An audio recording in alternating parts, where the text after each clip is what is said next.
Hello बच्चों, MSc final inorganic specialisation का मैं एक और आपको पेपर अभी शेयर करना चाह रही हूँ। मुझे मिला है ये अभी फोटो इनऑर्गेनिक केमिस्ट्री जो आपके चलती है ना।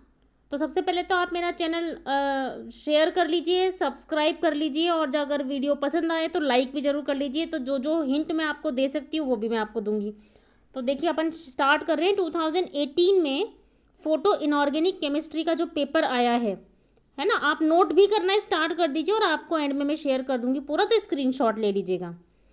तो देखिए, यूनिट 1 में आपको पूछा गया है right short notes on quantum efficiency and fluorescence and phosphorescence, है ना। तो ये हम आपको पता हो क्वांटम लब्धि या क्वांटम क्षमता हम इसको कहते हैं, जो पहला आपको पूछा गया है। और ये हमारे फोटोकेमिस्ट्री में आता है, प्रकाशिक रसायन में।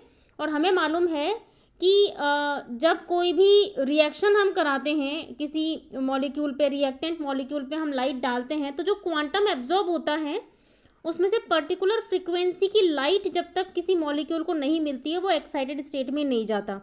तो एक तो पर्टिकुलर टाइम पर हमने जितने टाइम के लिए लाइट में इरेडिएशन किया है उस पदार्थ का, तो वो पदार्थ जब प्रकाश के संपर्क में आएगा तो कितने क्वांटा वो एब्जॉर्ब कर पा रहा है।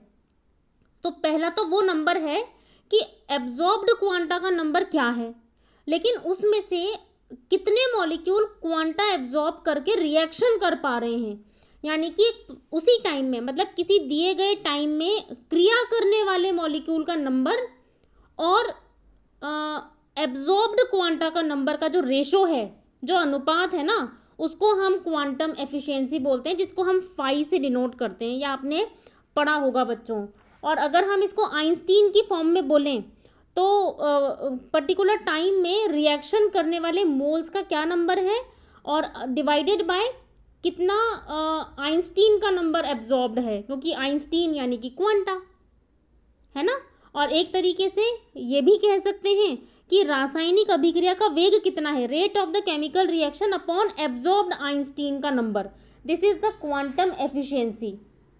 ठीक है, अब हमें ये भी पता है कि फोटोकेमिकल रिएक्शन में क्वांटम जो यील्ड है वो कितनी होनी चाहिए, 0 से लेकर के 10⁻⁻⁶ तक होती है ना। और आपको पता है 0 अगर क्वांटम एफिशिएंसी का कोई एग्जांपल आप इसमें देना चाहें तो हाइड्रोजन और ब्रोमीन की रिएक्शन से जो फोटोकेमिकली HBr का फॉर्मेशन होता है ना, तो वो रिवर्सिबल रिएक्शन है और उसमें क्या है, वॉल्यूम चेंज हमें नहीं दिखाई देता टोटल, जैसे H2I2 में नहीं दिखता है। तो ये जो हमारा रिएक्शन है इसके लिए क्वांटम एफिशिएंसी 0 होती है। ठीक है, और सिमिलरली अगर हम कहें मैक्सिमम, तो वो क्या है, सेम हाइड्रोजन एंड क्लोरीन की जो फोटोकेमिकल रिएक्शन है उसमें हाइड्रोजन क्लोराइड का जो फॉर्मेशन होता है उसमें 10⁻6 तक की उसकी एफिशिएंसी होती है। तो ये हम तो थोड़ा जनरल है। फिर आप इसमें बता सकते हैं कि रीजंस क्या हैं क्वांटम एफिशिएंसी लो या हाई होने के। ठीक है, ठीक है। और अगर हमें पता है कि प्राइमरी, देखो नेक्स्ट जो पूछा गया ना, प्राइमरी सेकेंडरी प्रोसेस, तो प्राइमरी प्रोसेस कौन सी होती है, अभी मैं आपको बता रही हूँ, फ्लोरेसेंस फॉस्फोरेसेंस। प्राइमरी प्रोसेस का मतलब है कि हमने जो लाइट डाली तो उसमें कितने मॉलिक्यूल एक्साइट हो गए। ठीक है, और इसलिए प्राइमरी प्रोसेस के लिए क्वांटम यील्ड हमेशा 1 होती है। लेकिन जब सेकेंडरी प्रोसेस आती है कि कितना प्रोडक्ट बन पाया है उस एक्साइटेड मॉलिक्यूल में से, वो हमें जो है सेकेंडरी प्रोसेस में मिलता है। और इसलिए क्वांटम यील्ड हमको जो मिलती है ओवरऑल रिएक्शन की, वो सेकेंडरी प्रोसेस में चेंज हो जाती है, क्योंकि सारे के सारे मॉलिक्यूल हमको प्रोडक्ट बना करके नहीं देते हैं, ये ध्यान रखना है। ठीक है, तो this is quantum efficiency. Second क्या है इसमें पूछा गया, फ्लोरेसेंस और फॉस्फोरेसेंस। तो ये आप जानते हो बच्चों की फ्लोरेसेंस और फॉस्फोरेसेंस हमारी प्रकाशिक रसायन में होने वाले प्राइमरी और सेकेंडरी प्रोसेस हैं, जिनमें कि जेबलॉन्स की डायग्राम के थ्रू हमने ये समझाया हुआ है। आपने मेरा वीडियो अगर देखा हो तो ये प्राइमरी सेकेंडरी प्रोसेस का भी और फ्लोरेसेंस और फॉस्फोरेसेंस का भी, है ना। तो देखो, अगर सिंगलेट ग्राउंड स्टेट से सिंगलेट एक्साइटेड स्टेट में मॉलिक्यूल चला जाए, है ना, after absorption of quantum, particular frequency का क्वांटम, अगर वो सिंगलेट एक्साइटेड से सिंगलेट ग्राउंड स्टेट में ही आ जाता है तो there is no time interval, मतलब इसको बहुत ज़्यादा समय नहीं लगता, क्योंकि इलेक्ट्रॉन्स की स्पिन तो चेंज नहीं हुई, वो स्पिन पेयर्ड ही हैं। तो इलेक्ट्रॉन अगर एक्साइटेड सिंगलेट स्टेट से ही वापस आ जाता है, तो जब तक आप लाइट का क्वांटम दे रहे हो ना, तब तक ही आपको वो वापस आने में रेडिएशन दिखाई देंगे, है ना। उतनी ही देर आपको उस पदार्थ से चमक दिखाई देगी। इसको हम फ्लोरेसेंस कहते हैं, जिसे हम हिंदी में प्रतिदीप्ति कहते हैं। तो ये तो है फ्लोरेसेंस वाली प्रोसेस। लेकिन अगर मान लीजिए मॉलिक्यूल को जो क्वांटम एब्जॉर्ब करने के बाद एनर्जी उसमें अवेलेबल है, और अगर वो इंटर सिस्टम क्रॉसिंग कर ले और वो सिंगलेट से ट्रिपलेट एक्साइटेड स्टेट में आ जाए, तो अब इनकी इलेक्ट्रॉन्स की स्पिन पेयर्ड नहीं है, वो पैरेलल है। इसका मतलब उनकी स्पिन चेंज हो गई, तो उसका तंत्र ही चेंज हो गया, उसका सिस्टम ही चेंज हो गया। तो अगर वो ट्रिपलेट एक्साइटेड स्टेट से ग्राउंड स्टेट में आता है, तो there is some time required. और आप जब लाइट का सोर्स बंद भी कर देते हो ना, तो प्रकाश उसमें दिखाई देता है, रेडिएशन वाला विकिरण आपको दिखाई देंगे आफ्टर सम टाइम भी, जब आप लाइट सोर्स बंद कर दोगे। इसको हम कहते हैं प्रतिदीप्ति, है ना। अगर सिंगलेट एक्साइटेड स्टेट से वापस आ रहा है ग्राउंड स्टेट में, तब तो वो फ्लोरेसेंस है। लेकिन अगर ट्रिपलेट एक्साइटेड स्टेट से ग्राउंड स्टेट में आ रहा है, तो वो फॉस्फोरेसेंस है। और इसलिए फॉस्फोरेसेंस का टाइम थोड़ा ज़्यादा होता है, फ्लोरेसेंस का थोड़ा कम होता है। ठीक है। अब देखो नेक्स्ट क्वेश्चन क्या पूछा है। प्राइमरी एंड सेकेंडरी प्रोसेस मैंने आपको भी बता ही दिया है, ये फोटोकेमिकल रिएक्शंस के लिए है। प्राइमरी में एब्जॉर्प्शन होता है और सेकेंडरी में प्रोडक्ट बनता है। तो वो कैसे होते हैं, radiative transitions and non radiative transitions, जिसमें फ्लोरेसेंस फॉस्फोरेसेंस तो रेडिएटिव हैं, और जिसमें इंटरनल क्रॉसिंग और इंटर सिस्टम क्रॉसिंग ये हमारे नॉन रेडिएटिव ट्रांजिशन, इसमें केवल हीट निकलती है। ठीक है, आपको रेडिएशन नहीं दिखेगा। ये आप मेरे वीडियो लेक्चर्स जो दिए हैं फोटोकेमिस्ट्री के, वो आप ज़रूर देख सकते हैं।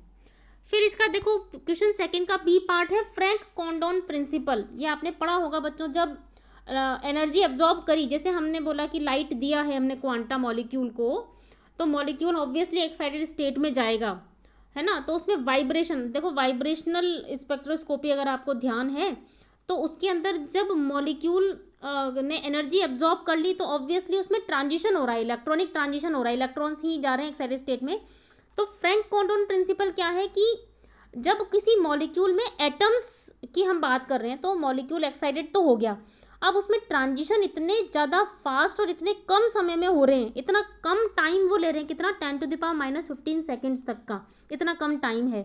तो मॉलिक्यूल में प्रेजेंट जो एटम्स है ना, उनकी न्यूक्लियस का मूवमेंट तो बहुत ही स्लो है, क्योंकि इलेक्ट्रॉनिक ट्रांजिशन ही बहुत स्लो हो रहे हैं, मतलब बहुत जल्दी हो रहे हैं, मतलब टाइम कम लग रहा है। कहने का मतलब टाइम बहुत कम है इलेक्ट्रॉनिक ट्रांजिशन का ही, तो उनके न्यूक्लियस को मूवमेंट करने का इतना मौका नहीं मिलता, है ना। तो न्यूक्लियस की जो पोजीशन और मोमेंटम है वो वही रहती है जो पहले थी।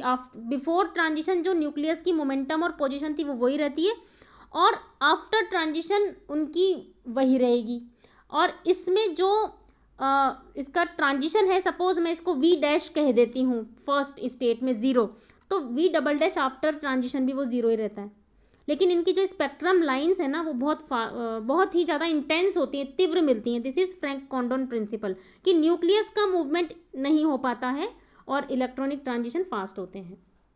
इसके बाद देखिए आपको नेक्स्ट जो क्वेश्चन पूछा है वो है हमारा, derive the Stern Volmer equation for quenching. Quenching जानते हैं ना आप, जिसमें कि जैसे फोटोकेमिकल रिएक्शंस की बात हो रही है, तो sometimes there are some reactions की reactant molecules are not sensitive towards the photochemical quantum of the light. तो उसमें क्या है कि we have to use photosensitizers. हम फोटो कैटेलिस्ट, जैसे उत्प्रेरक होते हैं ना, एनर्जी ट्रांसफ़र कर देते हैं, ऐसे ही हमको यहाँ पर फोटो कैटेलिस्ट लेने पड़ते हैं, जिनको हम फोटोसेंसिटाइजर कहते हैं। तो अगर फोटोसेंसिटाइजर क्या करता है, खुद तो रिएक्शन में पार्टिसिपेट नहीं करता, लेकिन रिएक्टेंट मॉलिक्यूल को एनर्जी ट्रांसफ़र कर देता है। लेकिन अगर कभी कभी वो फोटोसेंसिटाइजर खुद ही एक्साइटेड स्टेट में चला जाए, सिंगलेट और ट्रिपलेट, और प्रोडक्ट दे दे, और वो रिएक्शन में ट्रांसफ़र भी ना करे रिएक्टेंट मॉलिक्यूल को वो एनर्जी, तो वो हमारी वो जो लाइट थी ना, वो तो हो गई नष्ट। इसको बोलते हैं नष्ट हो जाना, विलुप्त हो गई। तो that is the quenching of the energy जो हमने उसको दी, है ना। उत्पाद जो बनना था, प्रोडक्ट जो बनना था, वो फोटो सेंसिटाइजर ने दे दिया और हमको अप्रोप्रिएट नहीं मिला। This is the quenching. फिर पूछा गया है, देखो discuss acid base strength of photochemically excited state. तो ये एसिड बेस स्ट्रेंथ को भी हमें फोटोकेमिकली एक्सप्लेन करना है। यूनिट 3 में देखो, explain the process of charge transfer spectra by taking suitable example. Charge transfer बच्चों कहाँ मिलते हैं? जहाँ पे कि मेटल के ऊपर हायर ऑक्सीडेशन स्टेट्स होती हैं, है ना, तो वहाँ पर चार्ज ट्रांसफर स्पेक्ट्रा के कारण कलर्स होते हैं, तो वो ये पूछा जा रहा है। फिर compare the excited state of metal complexes and organic compounds, ठीक है, जो ऑर्गेनिक कंपाउंड्स और मेटल कॉम्प्लेक्सेस की एक्साइटेड स्टेट को हमें कंपेयर करना है। फिर यूनिट 4 में पूछा है, discuss in detail photo oxidation and photo reduction in metal complexes. और 8th क्वेश्चन है, give a brief account of zero vibrational level of ground state and excited. Ground state यानी कि निम्न ऊर्जा अवस्था और उत्तेजित अवस्था का जो जीरो कंपन ऊर्जा स्तर है वो पूछा गया है। यूनिट 5 का देखो 9th question, discuss in detail phenomena of exciplex formation, ठीक है। और लास्ट क्वेश्चन पूछा गया है, ये आप कॉमनली रेडी कर सकते हैं, explain the phenomena of nitrogen fixation and carbon dioxide reduction. तो बच्चों ये जो हमको पेपर है फोटो इनऑर्गेनिक केमिस्ट्री का है, यानी कि ये फोटोकेमिकल रिएक्शंस हैं जिसमें इनऑर्गेनिक पे अप्लाइड प्रिंसिपल्स हैं। तो आप लाइक शेयर एंड सब्सक्राइब जरूर कर दीजिए और बने रहिए साथ में for next update. Thank you so much.